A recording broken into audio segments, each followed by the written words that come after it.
سخی بنو. اللہ کو سخی سے پیار ہے چاہے فاسق کی کیوں نہ ہو. بخیل سے نفرت ہے چاہے تسبیح ہاتھ میں اور مصلے پہ سر اس کا جھکا ہوا ہو. اللہ کو سخی سے پیار ہے، بخیل سے نہیں. بخیل سے نہیں.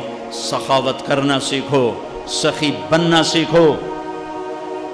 حضرت ہاشم فرماتے ہیں میں گیا ہوا تھا سفر پہ، تو راستے میں بھوک لگی، دوپہر کا وقت تھا. ایک خاتون نظر آئیں خیمے پر بیٹھی.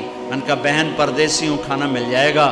کہ الحمدللہ، مہمان تو اللہ کی رحمت ہوتا ہے. انہیں جلدی سے اٹھ کے بکری کا بچہ ذبح کیا، اس کو تیار کر کے پکا کے سامنے رکھا، تو اوپر سے اس کا خاوند آ گیا. کہنے لگا اے کون ہو؟ کہا جی پردیسی مسافر. اے بکرا کتھوں آیا؟ کہا جی یہ اس خاتون نے مجھے پکا کے دیا ہے. تو اس پہ برس پڑا، تو میرا گھر لٹا دے گی مہمانوں کو کھلا کھلا کے، تجھے شرم نہیں آتی؟ میرے پوچھے بغیر یہ کرتی وہ کرتی. بہت ڈانٹا. یہ چپ کر کے بیچارے شرمندہ ہو کے کھاتے رہے، اٹھ کے چل دیے.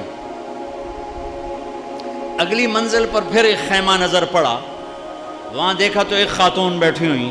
کہ بہن پردیسی مسافر کھانا ملے گا؟ وہ کہنے لگی میں کوئی ہوٹل کھولے ہے، چل پرا جا باؤ. بیچارے چپ ہو کے بیٹھ گئے. تھوڑی دیر میں اس کا خاوند آیا. کہنے لگا بھائی آپ کون ہیں؟ کہا جی پردیسی مسافر.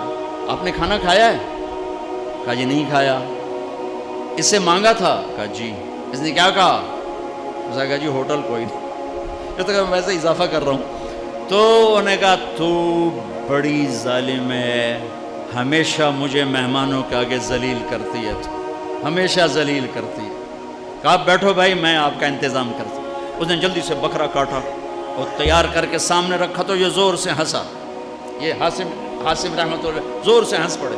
وہ کہنے لگے آپ ہنسے کیوں ہیں؟ وہ کہنے لگے پیچھے نا تیرے جیسی عورت دیکھی تھی اور اس جیسا وہاں مرد دیکھا تھا. کہنے لگے تجھے پتہ وہ کون ہے؟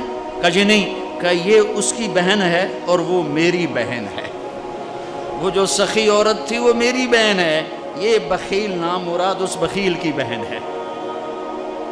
اللہ کو سخی پسند ہے، بخیل نہیں. چاہے وہ علامہ ہو، چاہے مفتی ہو، چاہے وہ مبلغ ہو، چاہے مجاہد ہو، چاہے تہجد گزار ہو، چاہے روزے دار ہو، چاہے شب بیدار ہو، وہ اللہ کا پسندیدہ نہیں ہے اگر وہ بخیل ہے. میرے رب نے کہا مجھے میری عزت کی قسم بخیل آدمی جنت الفردوس میں نہیں جا سکتا.